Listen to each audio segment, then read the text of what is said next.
So I want to start off by asking a fundamental question. What is oral language? How do we acquire it? As you can see, I've given you a pie chart here of the 5 components of oral language.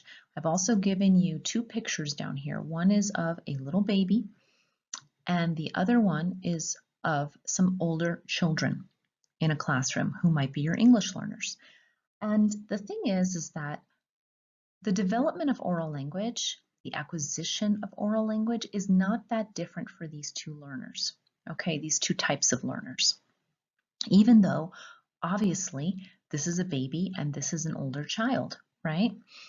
So I want us to ask ourselves, what is the very first linguistic task of language learning? When you start to acquire a language, whether you're a baby or an older child, what is the very first thing we have to do? Well, we have to listen, right? We acquire the sounds of the language. And so this is what's called phonology. This is our phonological knowledge. And our phonological knowledge is the basis of reading. If the child does not have phonological awareness of sounds, of syllables, of stress and intonation, that child is simply not going to be able to learn how to read, okay? And so the baby has lots and lots of practice with phonological awareness. The baby is at home with the parents or the family members.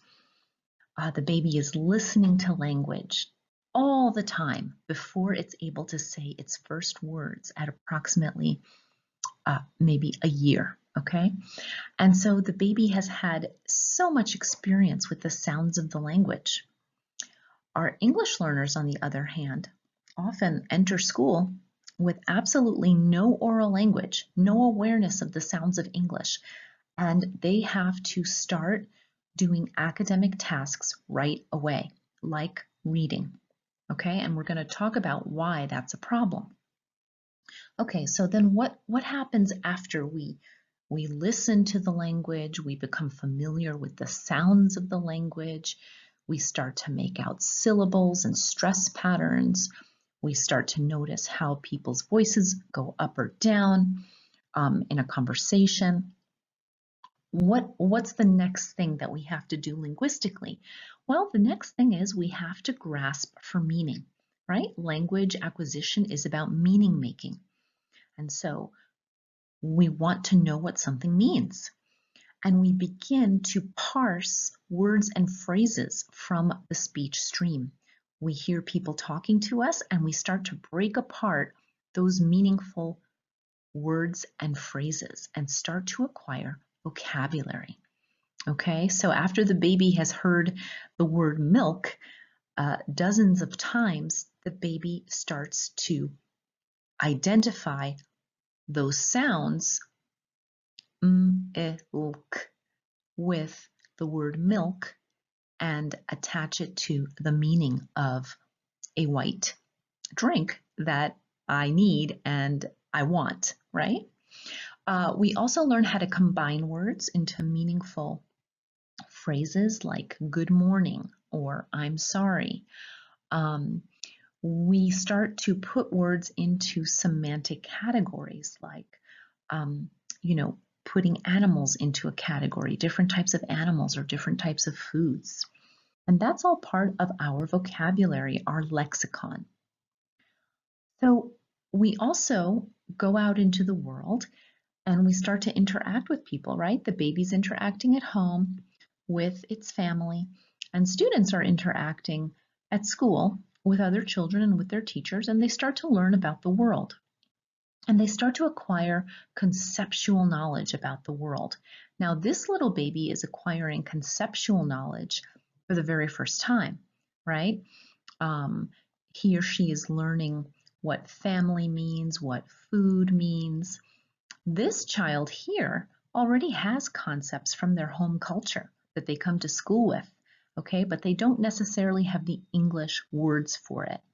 Other concepts, like academic concepts, they might not yet have, and they might be learning concepts and vocabulary at the same time. So they also learn social rules and language, right? The student at school understands how to act and speak with teachers and other students. The baby learns how to act or speak with its family members and maybe some outside people. And that's all pragmatics and world knowledge. That's also important for building background knowledge when we're teaching kids how to read. We also understand how to put words in the correct order, and that's what's known as syntax. All right, syntax is critical to reading comprehension, but before we get there, syntax is critical to communication. If we don't put our words into a specific order, eventually comprehension among speakers would break down. So for example, in English, we have an overt subject. We always have to say who is doing the action, right? I am going, he is doing. And so when we don't specify that subject, oftentimes communication can get lost. And so as language learners, we understand that that subject, the person or the he or the she, has to be a part of that sentence. Okay, and this is also going to help us when it comes to reading comprehension. And then finally, as we're acquiring more and more vocabulary and becoming more fluent speakers, we start to gain awareness of word parts, and that is what's known as morphology. And so there's different kinds of word parts. There's compound words like greenhouse. We start to recognize that this word is composed of two parts. The child might say to its mother, the mother might ask, "What are you doing?" And the child might say, "I'm jumping over the puddle," right? Versus, "I jumped over the puddle." So that child understands that the ing and the ed mean different things. One is happening now and the other one happened in the past.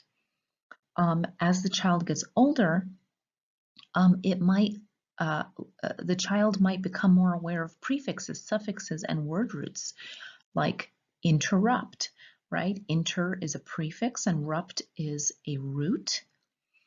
And that child might then take this word and turn it into this word, interruption.